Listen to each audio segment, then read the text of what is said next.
Good day, podcast community. PeteKane here, podcast Pete and lifestyle coach. And we got a special guest on this morning. Not only is he up early, he is a man on a mission. And the mission is to bring fathers and sons together. So I wanted Dan to come on to share what he's been doing with the relationships of a father-son experience. So Dan, tell our viewers who you are, what you do, and who you serve, and then we'll get into our podcast. Sure. My name is Dan Bergold. I'm retired, but I've been in the last 4 or 5 years been working with Grace Church Town Center, and we have been developing a father-son quality experience outside in the outdoors. I can add more. You can take it. Yeah, no, that is, when you say father-son outdoors, it's kind of like two magical things coming together. Share with our viewers, what does it mean to be outdoors, and what do you do when you're bringing them together in a weekend like this? Yeah, so it really comes down to our days are so busy, so distracted in so many ways that we afford an opportunity to camp out, play in the creek, learn some bushcraft or other outdoor type stuff, including gun safety and so forth, where the father and the son are working combined together to achieve the positive outcome. The quality time that they have out there without the distractions of the busy cities and so forth is what really is the attraction, if you will. What have you been, I know each year it grows. I just hear it because I don't have a son, so I've never been involved, but I hear what people say. When you first came up with this thought, what were you thinking about, and why did you kind of take action on putting this together? Because it's a big project. How did you get started? So it started with some of the younger fathers at church that I have a relationship with for many years, realized that something was missing. And so they approached me about starting with their 10-year-old boys. And so the fathers and the boys, about a half a dozen of them, camped in my backyard down there in Middle Georgia. One of the things that was a desire was for them to see the stars. And as simple as that sounds, it was kind of funny because they left the rain flies off the tents, and then the morning dew woke them up as condensation on the rain fly dripped down on their faces.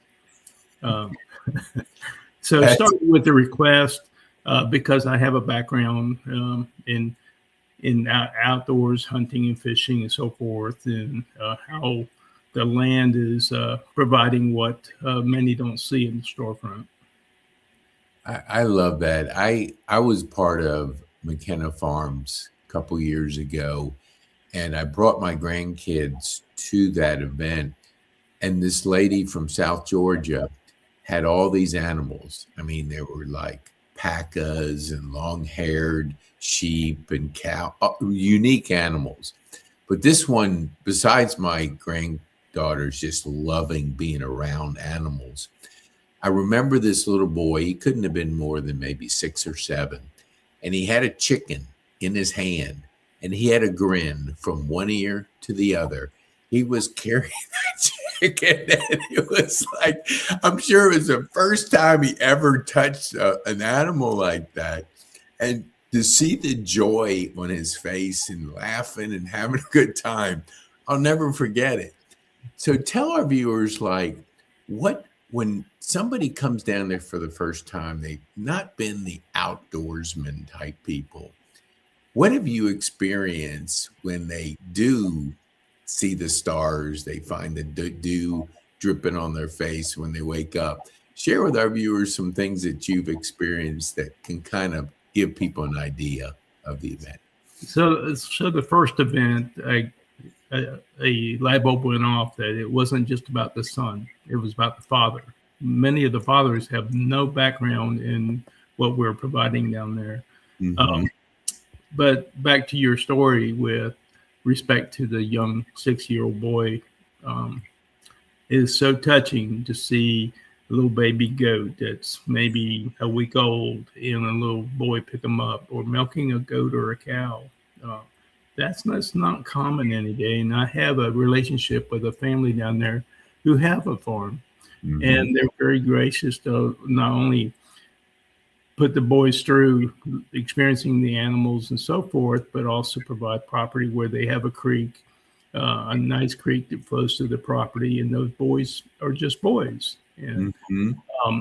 then we try to provide experiences where the father and the son get down together behind a rifle with a professional GBI type agent type uh, instructor. So it's safe, but it starts the boys off with understanding it's not a toy.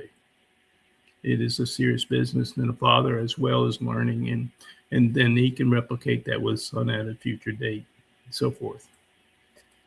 When people, like, from year to year, I hear them talking about they can't wait to go. What are some of the events that you put on?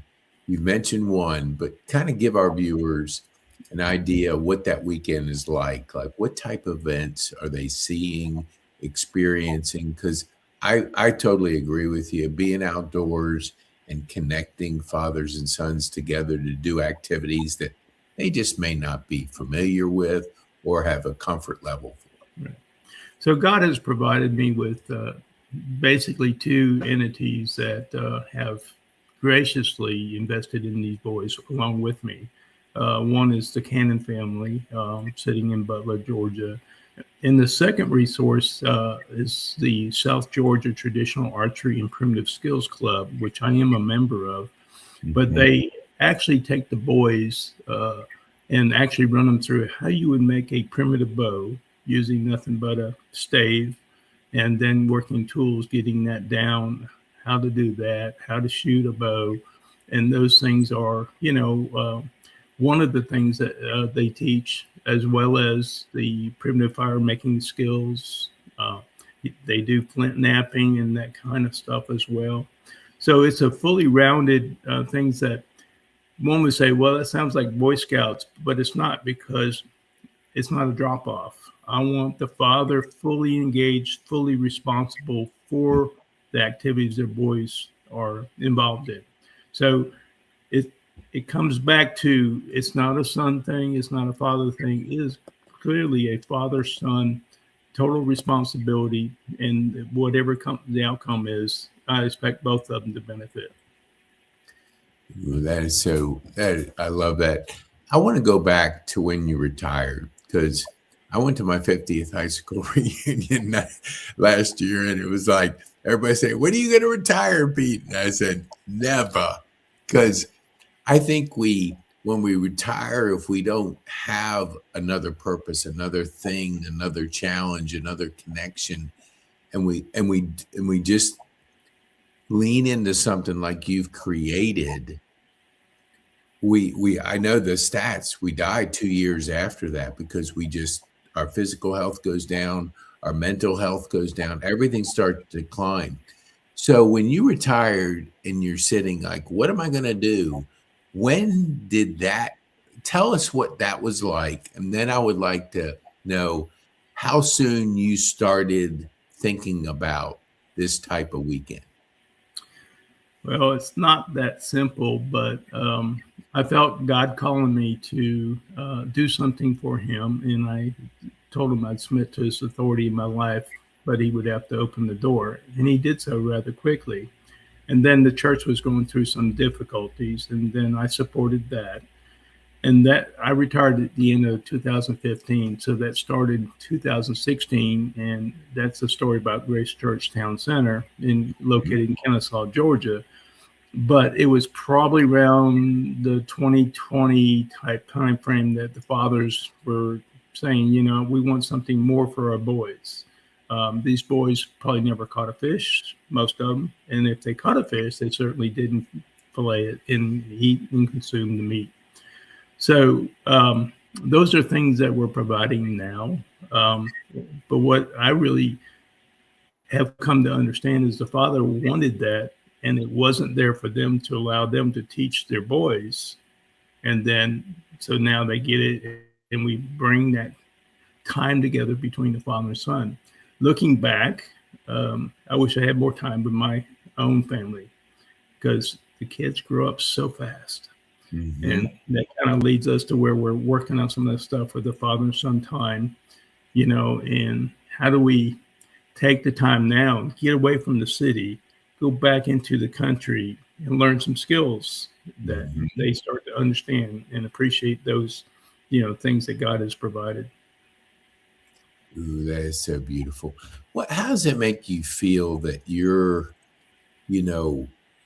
creating this experience? Because I think we if we're not careful, we can fall into a consumption. Like the average American watches 4 hours of TV, they scroll like 2.5 hours of TikTok videos, and they're just consuming other people's lives. But you are creating things.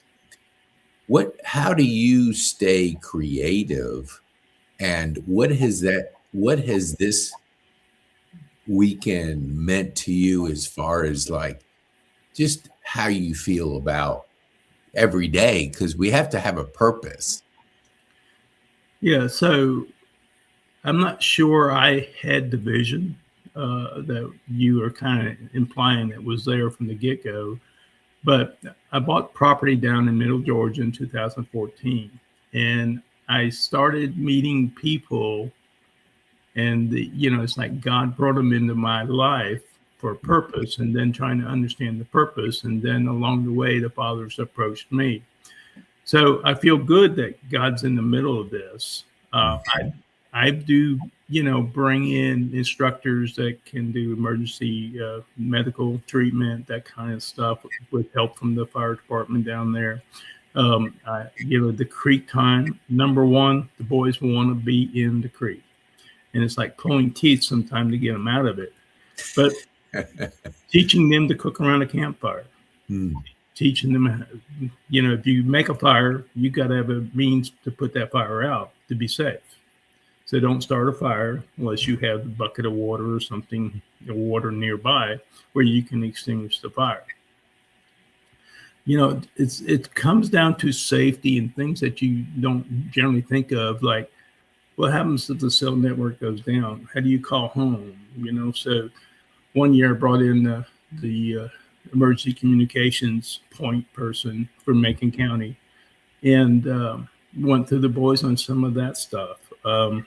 Things that are on the agenda besides the archery, and learning how to build fires, not tying, and making like spoons and out of wood. And this year we're doing whistles is one of the things we're going to send the boys home to, so that their parents can experience how the boys and their dad made a whistle together. And that may be something that gets tossed away, or maybe not. Maybe that's something that they start learning how to carve a spoon and those kind of things. Knife safety and gun safety are two of the things that you have to understand when you're putting potential sharp objects in 10-year-old boys' hands. And that's where I want the father to control that. That's where I want them to understand that, you're going to get cut at some point. So you got the ability to get hurt, but we try to minimize that, and then have the ability to bandage and so forth, and know the boys have to take care of themselves in that respect. That's so beautiful. I've been going to Grace Church for a couple of years, maybe almost 3. We went through, the building being flooded and worshiping in a tent, and it kind of like evolved like a whole year of a tent. But my point of my question here is, we all love community. We need community.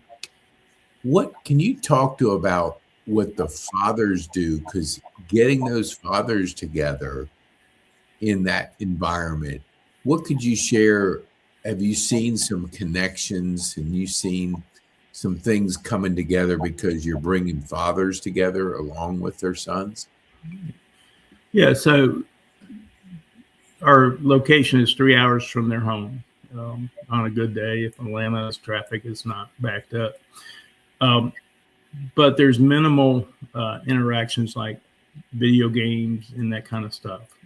The boys are outside, and the fathers, can kind of be there with their sons around the campfire, sharing some of their childhood. But I brought in like the chief of police to talk to boys through that, in so many years you're going to be driving, and this is what we're dealing with in real life. Those types of talks, to me, put the seed planted that, approach law enforcement in the right way to avoid the troubles and, learning through mistakes.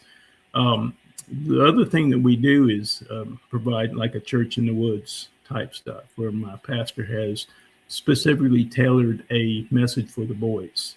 Mm-hmm. So the boys range from 6 to 17, and now I'm looking at, I've got enough, roughly 15 or so boys. How do I then provide both the higher, let's say 14, 15, 16, as well as the boys that are just coming new into the program? Ooh, that's so good to have that range of, the kids getting together in that environment, because you're right. I have my phone here. We have this device that I was getting hernia surgery, and I did it twice. So I was in this kind of like waiting room, and I counted them, there was 18 people. And because it's hernia, it's older people. 16 of them were glued to their phone.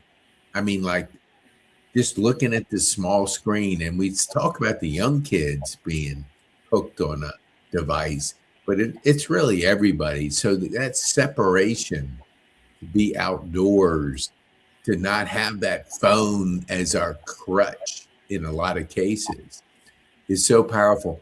What do you see when the dads get together? I want you to kind of talk specifically about the dads hanging out together and what you have witnessed and observed in the time you've been doing it. Yeah, so bonding happens at two levels. The kids form they connect with other kids their age. They start having those discussions. The fathers at the same time, sharing information. Oh, where do you go to church? How many kids do you have? So those relationships are, strengthening through time. The relationship, though, that I'm trying to most focus on is get the level of engagement up with the father and the son, so that when they go away, it's the continuity that they're, reminded that this boy is growing up so quickly, and I'm so busy that if I don't carve out time, it's like, where was I? And then you look back at my age, and I wish I had more time. Mm-hmm. So it's good. Yeah, I was over at Kennesaw Mountain High School, and the program we were teaching or facilitating was Big Rocks, Small Rocks. And it was around prioritizing the bigger things in our life. And we can fill up the jar if we prioritize the big rocks first, as opposed to the illustration was sand, small pebbles. And then by the time you wanted to put the big rocks in, there wasn't any room. And it's kind of a great illustration of life, because if you prioritize time with your son, if you prioritize this type of activity, it makes it so much more meaningful as opposed to not doing that. So tell our viewers, so what are the plans? We're the winter time now. I don't think you do winter events down there, but what are the plans to this year, 2026, as far as, what should people do as far as putting things on their calendar? Well, this event is arrival on May 1st. Okay. The big event day, Creek time, is May 2nd. We kind of chill out a little bit on the Sunday, which is May 3rd. And we'll have a service in the woods after breakfast and that kind of stuff. And when I say woods, it's not dense forest. It's actually a farmland that's got a creek on it and facilities where they provide to the community down there. This family actually provides, a cane syrup cook for the old traditional, taking the sugar cane, grinding it down into juice, and then provides that. And there's a lot of things that I help with going down there as well. But Sunday would be more of a, chill out, sit down through about a 45-minute or so boy type, young man type worship moment, and then actually breaking down camp and headed back home.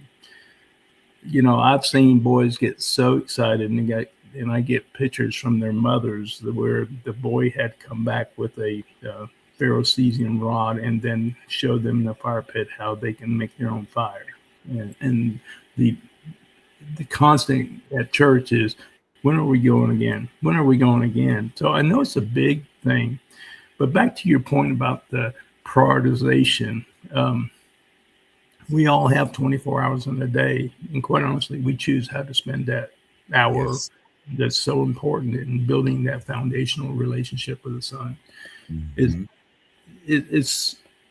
I think this program affords that opportunity to get away from all the other time stealers to then focus on, both the safety and the education of your son and maybe even the father, and then understand how the country living is versus the city. What happens before it gets into the grocery store? A lot of things there. Yeah, that's so valuable, is to have those experiences. Now, you're putting a team together. Obviously, you have somebody that's helping you with the GBI, learning those skills, and there's others, the safety people. What other things are you thinking about that we could reach out to our community that could come and support you with? Are there some things you like, I have a void here and I'd like to find someone to, come in and help us in this area? Yeah. So with the facilities we have down there, it's a slate, and we can create whatever really is needed. The difficulties are, some of these boys have been through 4 years of gun safety. They honestly don't benefit hearing the same message and the type of weapon and so forth, because they've already experienced it, 4 times. And hopefully their fathers have, taken them to the range or someplace safe, and they've had some quality time after learning the skills. Mm-hmm. So it's more, I can easily see that, medical, emergency medical treatment. What do you do if the cell network goes down? I can provide those types of resources, but I can't see it all from the father's perspective. So input's needed in the areas where you want to go. But God has provided a good resource pool that if someone comes up with an idea, we probably can, bring that into the program. Foraging, for example, what foods do you eat, what wild greens you can eat, what you don't, those things are some of the things that I'm looking at, getting someone that's really skilled in that area, and then getting them to provide, some instruction in that field. But as far as help, the bigger the program goes, the more help. There's probably other people out there that have a desire to serve in this fashion. And, it would be great to have additional resources, because I'm pretty certain I can handle, location-wise, 50 or so families. Mm-hmm. I've got 2 locations. They are 9 miles apart that I think they will open the doors to provide for the boys. And what's really interesting is some of the relationships I have down there to sit back and think, these boys need this or these boys need that. So I'm thinking about having two sessions, one in the fall and one in the spring. So, and see how that goes and see if the demand is there. And we'll take it from see where God takes it.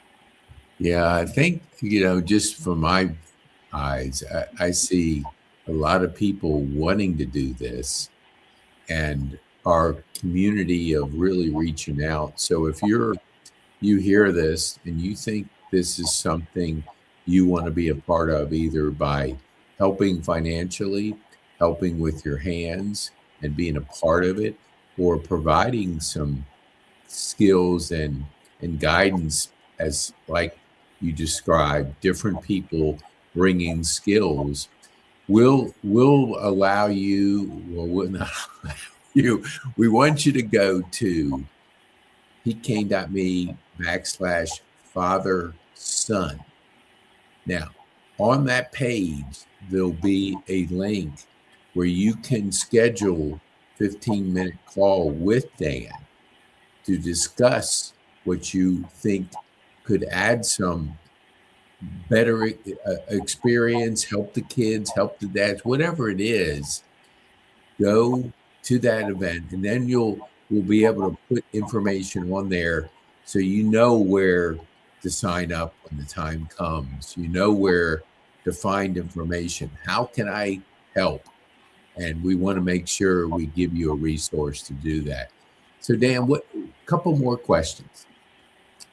When you look at the twice a month or twice a year, what is, when you put a fall event on the calendar, what will need to happen for that? Because you're going down there at a different time of the year. You've always done it in May. What do you see as a fall event for the kids and the fathers? Well, the creek is probably going to be too cold at that time, but there's so much to be done around a campfire, discussions, learning fire, learning to cook, those types of things. One of the things I think that just popped in my mind that's not so focused on what your question was, but this program really allows for a father and a son, and it doesn't provide anything for the mother that has a 10-year-old, 12-year-old, whatever the age of the boy is. And it's different than Scouts.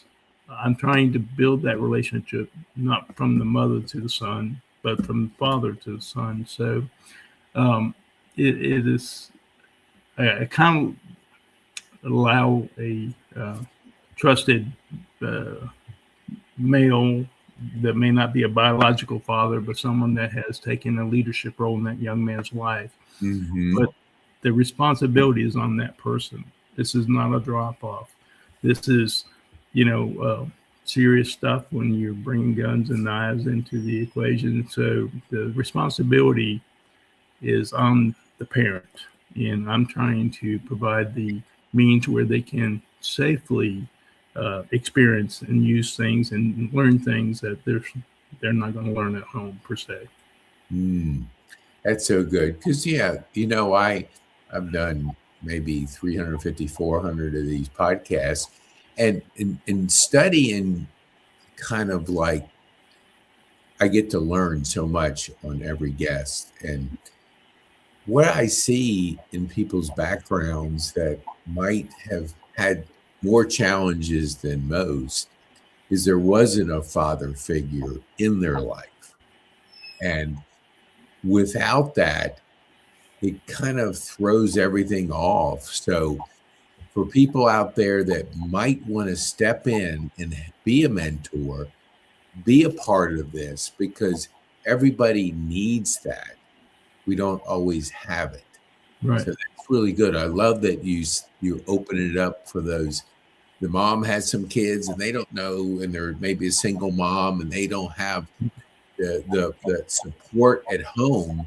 But if somebody steps in and provides that boy with that connection, that experience, it can go so far. So thanks for doing that.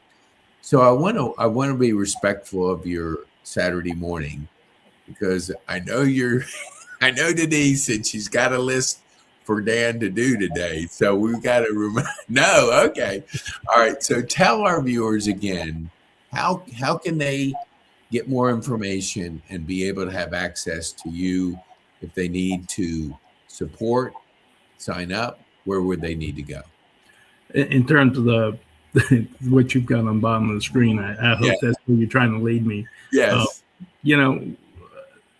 It's there, and Pete and I will work together to look at any of those outside the church that don't know me, and if they wanted to do a background check on me, I would submit to that without a problem. I'm not trying to build a big, group of people. I want it to be as small as it makes sense, so that each father can have that time with his son. Being 69, I look back, we always talk about, we're raising our kids, but really, are we raising adults? And more specifically, are we raising a boy with the image of what the father should be in home?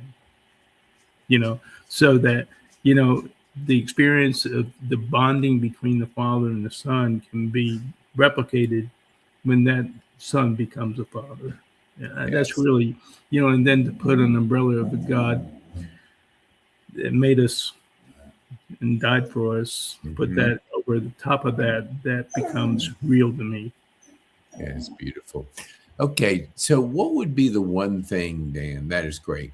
What would be the one thing you would want our viewers to take home from our time on this podcast?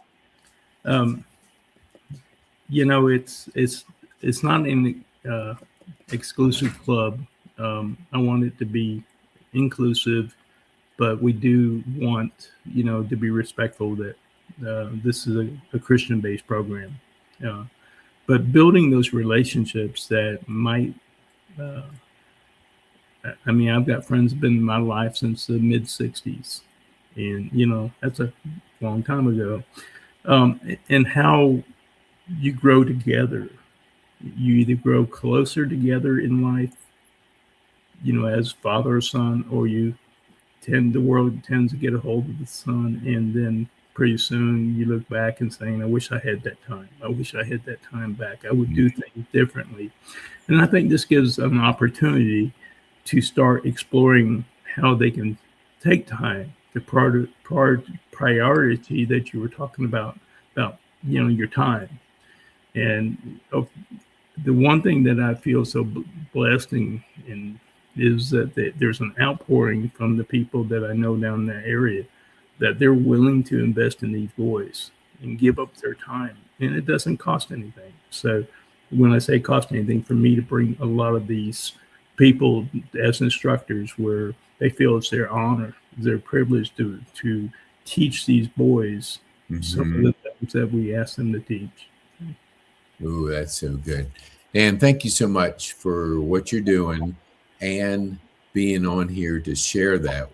And I want to challenge our community. Share this with people you think need to hear this and that may want to be a part of an absolutely wonderful event, experience, and what you're doing to bring fathers and sons together. So thank you so much, Dan. We appreciate you being on.